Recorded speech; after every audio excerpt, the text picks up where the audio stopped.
নমস্কার বন্ধুরা, রকি কিচেনের তরফ থেকে সকলকে স্বাগত জানিয়ে আবার একটা রেসিপি আপনাদের মাঝখানে শেয়ার করতে চলেছি। সেটা হচ্ছে জয়নগরের মোয়া। তাহলে চলুন দেখে নেওয়া যাক আজকের রেসিপি।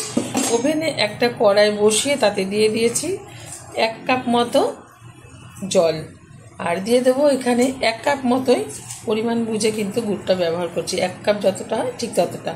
এটা যেহেতু পাটালি গুড় ব্যবহার করছি সেই কারণে কিন্তু এই যে এরকম রয়েছে। আর যদি আপনারা ঝোলা গুড় ব্যবহার করেন তাহলে তো কাপ মেপেই ব্যবহার করবেন। এবার গুড়টা গলার অপেক্ষা। এবার একটু খুন্তির মাধ্যমে নাড়িয়ে নেব।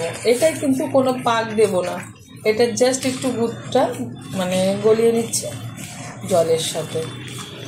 গুড়টা গলে গেলেই কিন্তু আমি নামিয়ে নেব একটা পাত্রে। এই গুড়টা কিন্তু পুরো গলে গেছে। এবার আমি এই গুড়টা ঢেলে দিচ্ছি একটা পাত্রে। আবারও কিন্তু ওভেনে কড়াইটা বসিয়ে 1 কাপ মতো আবার জল দিয়ে দিয়েছি। এখন দিয়ে দিচ্ছি 1 বাটির একটু কম চিনি, দিয়ে দিচ্ছি 1 বাটির একটু কম গুড়। উঠিয়ে দিতে হবে, যেহেতু পাটালি গুড় না, সেই কারণে বাটিতে লেগে গেছে। এই যে ভালোভাবে আমি পাক দিয়ে নেব। বেশি পাক দেব না, একটার মতো পাক দেব। খুব ভালোভাবে হাই আছে কিন্তু আমি এই গুড়টা পাক দিয়ে নিচ্ছি। আর এখন কিন্তু ঠান্ডা পড়া শুরু হয়ে গেছে, আর শীতের শুরুতেই কিন্তু আজকে মোয়াটা আজকে বানিয়ে নিচ্ছি। আর এখন কিন্তু বাজারে গুড় এখনও পাটালি গুড় বা খিচুড়ির গুড় ওঠেনি। এটা গেলবাড়ির গুড়টা স্টক করে রাখা ছিল অনেকটা পরিমাণে ডিপে, সেই কারণে সেখান থেকে নিয়ে গুড় সেই গুড় দিয়ে আজকে মোয়াটা বানাচ্ছি। আশা করি ভালো লাগবে। ভালো লাগলে চ্যানেলটিকে সাবস্ক্রাইব করবেন, লাইক করবেন, শেয়ার করবেন। আর খুব সহজভাবে একবার জয়নগরের মোয়া বানিয়ে খেয়ে দেখবেন, ভীষণ ভালো লাগবে। যারা জানেন না অবশ্যই প্রথম থেকে শেষ পর্যন্ত ভিডিওটা দেখবেন, অবশ্যই আপনারাও শিখে যাবেন। তো ভালোভাবে একটারে আমি একটু পাক দিয়ে নিচ্ছি। এখনও পাক আসেনি, গুড়ে কিন্তু পাক চলে এসছে, আমি তাও দেখিয়ে দিচ্ছি। একটার এই যে নিলাম, এই যে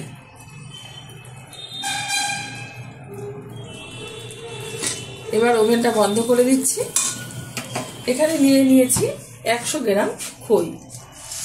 এটা কিন্তু বিন্নি ধানের যে খইটা হয় সেই খইটা, এই যে ছোট ছোট মোটা মোটা। এইবার আমি খুব ভালোভাবে নাড়িয়ে নিচ্ছি, নাড়িয়ে মিশিয়ে নিচ্ছি। এটা কিন্তু খুব সহজভাবে তৈরি হয়ে যায়, মনোযোগ দিয়ে দেখবেন যারা জানেন না। আর একটু খেতে তো ভালো লাগে, একটু সময় নিয়ে করতে হবে। এটা মিশিয়ে নিয়েছি। এবার আমি যে গুড়টা আগে বানিয়েছিলাম এই যে সেটা অল্প অল্প করে ঢেলে দিচ্ছি। এবার কিন্তু এটা ঢালার পরে এই যে গায়ে লেগে আছে খইগুলো, সেটা আর লাগবে না, ছেড়ে যাবে। পুরোটাই দিয়ে দিচ্ছি। সুন্দরভাবে এবার একটু নেড়ে চেড়ে নিচ্ছি। মিশিয়ে নিয়েছি। আর খইগুলো কিন্তু এই যে ছেড়ে ছেড়ে গেছে গা থেকে, একটা গায়ে একটা লেগে নেই। এটা কিন্তু 8 থেকে 10 ঘন্টা মতন এরকম অবস্থায় ঢেকে রেখে দেব। তারপরে কিন্তু কি করতে হবে সেটা পরে শেয়ার করব। ঢেকে দিচ্ছি 8 থেকে 10 ঘন্টার জন্য। 10 ঘন্টা বাদে এবার খইটা একটু দেখি কেমন হয়েছে। এটা যত বেশি রাখা হবে ততই কিন্তু টেস্ট হবে।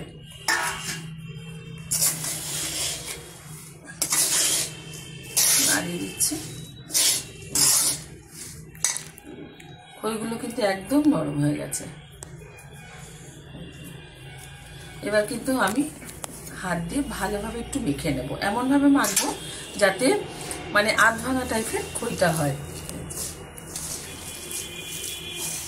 হাত দিয়ে কিন্তু ভালোভাবে মেখে নিয়েছি। এই যে আর একটু মাখতে হবে। তার আগে দিয়ে দিচ্ছি এর মধ্যে কিছুটা খোয়া ক্ষীর, আমি গ্রেট করে নিয়েছি। এখানে 150 গ্রাম খোয়া ক্ষীর আছে, দিয়ে দিচ্ছি। কিছুটা আলমন্ড বাদাম কুচিয়ে নিয়েছি, সেটা দিয়ে দিচ্ছি। এবার আবারও একটু ভালোভাবে মেখে নেব। খুব ভালোভাবে এবার মেখে নিয়েছি। এবার আমি মোয়ার শেপগুলো দিয়ে দেবো। একটা হাতের মাধ্যমে কিন্তু এই মোয়া বানানো হবে। চেপে চেপে একটু গোল করে নিচ্ছি।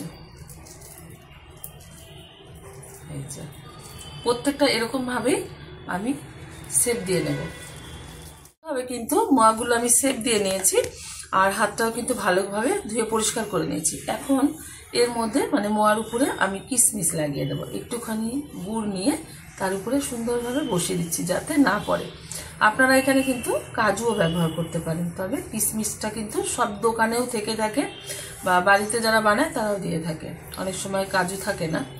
সুন্দরভাবে কিন্তু আমি এর উপরে লাগিয়ে দিচ্ছি একটু গুড় দিয়ে দিয়ে। কিশমিশগুলো কিন্তু বসিয়ে দিলাম। এবার দিয়ে দেবো এর উপর থেকে একটু খোয়া ক্ষীর। এতে কিন্তু ভালো লাগবে খেতে। আপনারা এটা নাও ব্যবহার করতে পারেন, তবে দিলে ভালো লাগে।